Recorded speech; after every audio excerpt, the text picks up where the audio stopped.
যে আমি আমার স্বামীর বসের কথায় রাজি হয়েছি, সে আমার কাছে যা চাইছে আমি তাকে তাই দিছি, কিন্তু কথাটা তো আমিই তাকে দিচ্ছি। তাকে বলছি, দেখেন আপনি আমার স্বামী চাকরিটা দিয়ে দেন, তার বিনিময়ে আপনি আমার কাছে যা চাবেন তাই আমি আপনাকে দিব। পরে দিয়ে আমার স্বামীর বস বলছে, ঠিক আছে তোমার কাছে আমি যা চাবো তাই পাবো তো? আমি বলছি, হ্যাঁ অবশ্যই, আপনি আমার কাছে যা চাবেন তাই পাবেন, যদি আপনি আমার স্বামীর চাকরিটা দিয়ে দেন।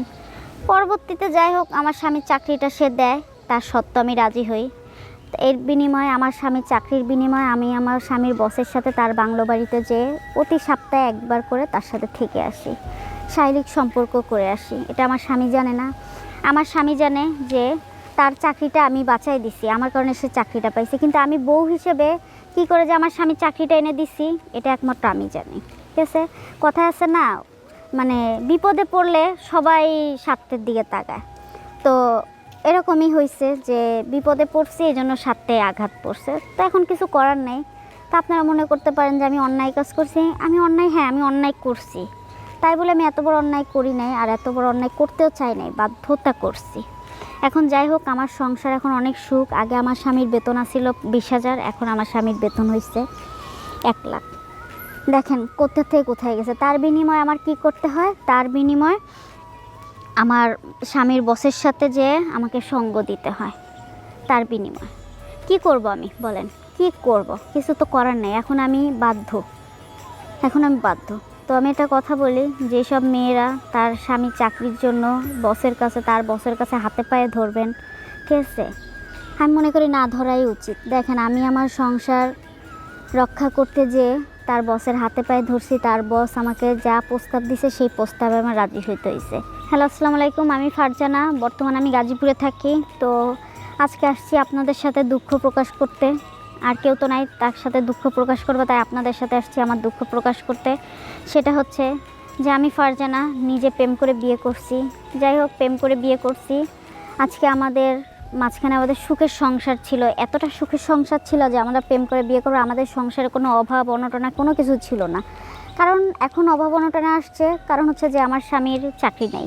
আগে আমার স্বামীর চাকরি ছিল, আমার খুব সুখের একটা সংসার গেছে। এখন আমার স্বামীর চাকরি নেই, এখন খুব অভাব অনটনা যাচ্ছে। তো এখন আর সেই দিন নাই, আগের দিনের কথাই বলতেছি। এখন অনেক সুখের দিন আছে। কী কারণে সুখের দিনে আসছি অবশ্যই আপনাদেরকে বলবো যে কী কারণে সুখের দিন আসছি। সেটা হচ্ছে যে আমার স্বামীর চাকরিটা চলে যাওয়ার পরে মানে এতটা অভাবে পড়ছি যে বলার বাইরে। এরকম অভাব আমি আমার জীবনও দেখিনি যে এতটা অভাবে পড়ছি।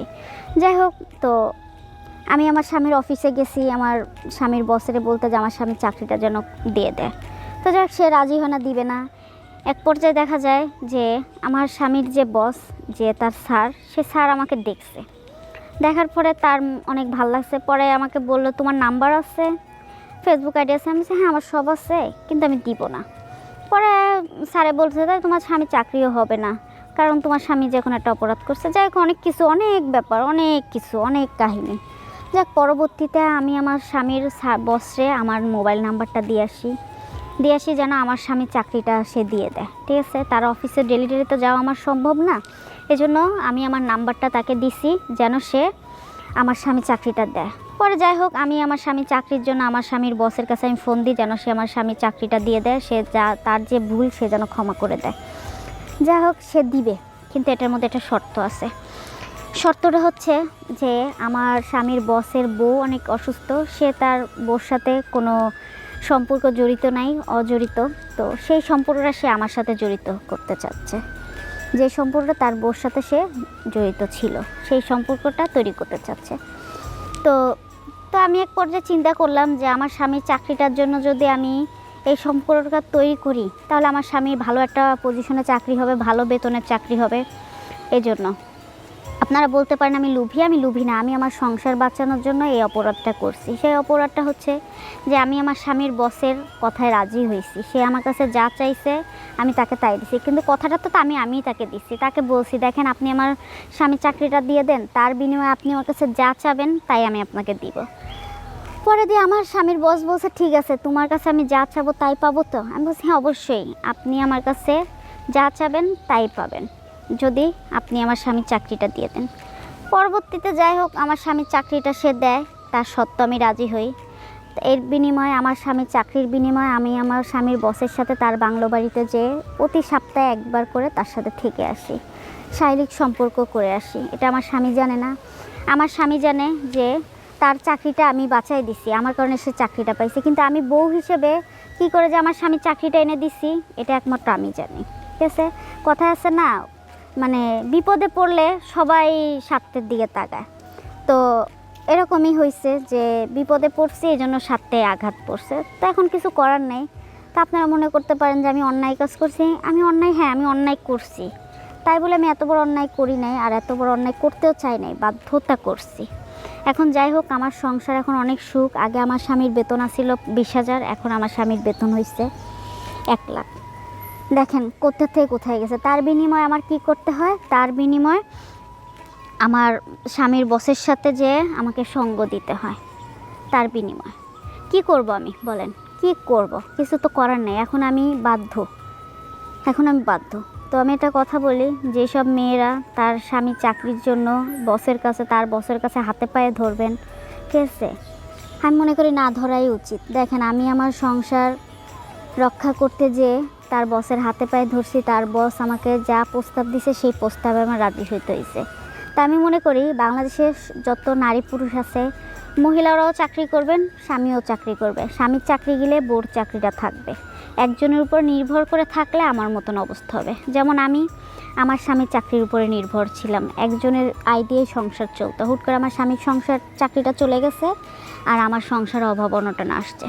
আজকে যদি আমিও চাকরি করতাম, আমিও যদি কর্মপথে থাকতাম, তাহলে আজকে আমার এই কাজটা করা লাগতো না। আমার স্বামীর বসের সাথে আমার সঙ্গ দেওয়া লাগতো না। দেখেন আজকে আমি চাকরি বাকরি কিছু করতাম না বলে আজকে আমার স্বামীর বসের সাথে সঙ্গ দিতে হয় আমার সংসার রক্ষা করার জন্য। তো যাই হোক, আমার স্বামী এই ব্যাপারটা জানে না। আমার স্বামী জানে যে আমি তার হাতে পায়ে ধরছি, তার কারণে তার চাকরিটা হয়েছে। কিন্তু কেমন হাতে পায়ে যে আমি ধরছি একমাত্র আমি জানি। তার সাথে একটা জীবন মরণে একটা যুদ্ধে ডিল করছি। যদি আমার স্বামী কখনো জানে, তাহলে মনে হয় না সে আমাকে তার জীবনে রাখবে। আর রাখবে না ভাই, কেন বলেন, কেন রাখবে না? আমি তো কোনো অপরাধ করি না, আমি তো আমার সংসার বাঁচাইছি। আপনারাই বলেন, আমি কি আমার সংসার বাঁচাইছি না? কেন করব না? আমার সংসার বাঁচাইতে হলে আমার করতে হবে। আজকে যদি আমি চাকরি করতাম, তাহলে আজকে আমার এই কাজটা করতে হতো না। আজকে আমি চাকরি করি না বলে আজকে আমার এই কাজটা করতে হয়েছে, করে আমার সংসারটা রক্ষা করতেছে। দয়া করে আপুরা ভাইয়েরা, ঠিক আছে, নিজের স্বামীর সংসার বাঁচাইতে যেয়ে এমন অপরাধ করে না যে অপরাধটা আমি করছি। ঠিক আছে, এখন আমি নিজের কাছে নিজে লজ্জিত, সরি, যে আমি অনেক বড় একটা ভুল কাজ করছি, যে আমি আমার স্বামীর চাকরি বাঁচানোর জন্য তার বসের সাথে শারীরিক সম্পর্ক জড়াইছি। যাক, এখন আমার সংসার ভালো আছে, বসও ভালো আছে, আমিও ভালো আছি, আমার স্বামী সংসার ভালো আছে। দয়া করে এরকম ভুল আমার মতন কেউ করে না। আশা করি ভালো থাকবেন সবাই। আসসালামু আলাইকুম।